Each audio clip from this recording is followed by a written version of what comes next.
یعنی ہر سال مسجد میں 2-4 لوگ بھی اگر اعتکاف میں بیٹھ جائیں تو یہ سنت موقدہ پورے محلے کی طرف سے پوری ہو جاتی ہے۔ السلام علیکم میرے بھائیوں، کیا حال چال ہے؟ امید کرتا ہوں سب خیریت سے ہوں گے۔ الحمدللہ میں بھی ٹھیک ٹھاک ہوں۔ میرے بھائیوں، آج میں آپ کے لیے مفتی طارق مسعود صاحب کا ایک بیان لے کر آیا ہوں۔ میرے بھائیوں، بیان پر جانے سے پہلے میرا یوٹیوب چینل سبسکرائب کر دیں اور بیل آئیکن کو دبا دیں کہ ہر آنے والا نیا بیان آپ تک پہنچ سکے۔ آئیے چلتے ہیں بیان کی طرف۔ زندگی میں ایک بار اعتکاف کیا فرض ہے؟ کیا زندگی میں ایک بار اعتکاف کرنا فرض ہے؟ عابد حسین پاک پتن سے نہیں جی، فرض نہیں ایک بار بھی، البتہ اعتکاف ہر سال فرض کفایہ ہے۔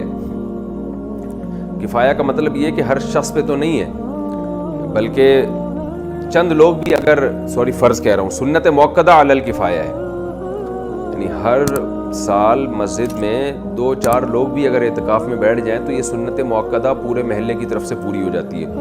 فرض نہیں ہے، سنت موقدہ ہے، لیکن وہ بھی کسی فرد واحد پر نہیں، بلکہ محلے کے چند لوگ بھی مسجد میں بیٹھ جائیں گے تو سارے محلے کی طرف سے وہ سنت موقدہ ادا ہو جائے گی۔ لیکن اس بحث میں نہیں پڑھنا چاہیے کہ فرض ہے، واجب ہے، سنت ہے۔ بہت زیادہ اعتکاف کی فضیلت ہے۔ ہمارے نبی ہر سال بیٹھا کرتے تھے، اور آپ نے فرمایا کہ ایک دن کا اعتکاف انسان کو جہنم سے اتنا دور کر دیتا ہے جیسے زمین اور آسمان، تو اتنا فاصلہ بڑھا دیتا ہے انسان میں اور جہنم میں، اس لیے یہ کرنا چاہیے۔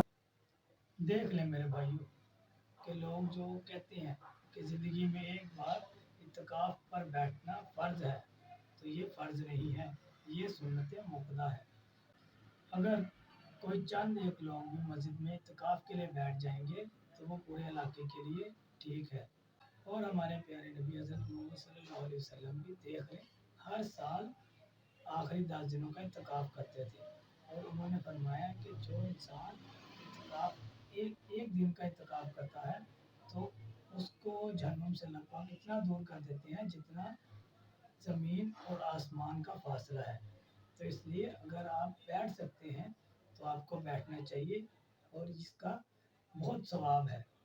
یہ فرض نہیں ہے، یہ سنت موقدہ ہے، اور سنت موقدہ بھی اگر آپ کر سکتے، اگر آپ اعتکاف میں بیٹھ سکتے ہیں تو آپ بیٹھ جائیں۔ ٹھیک ہے میرے بھائیوں، اگر بیان پسند آیا ہو تو لائک شیئر کمنٹ ضرور کیجیے گا۔ پھر ملیں گے کسی اور نئے بیان کے ساتھ، مجھے اجازت دیں۔ اللہ حافظ۔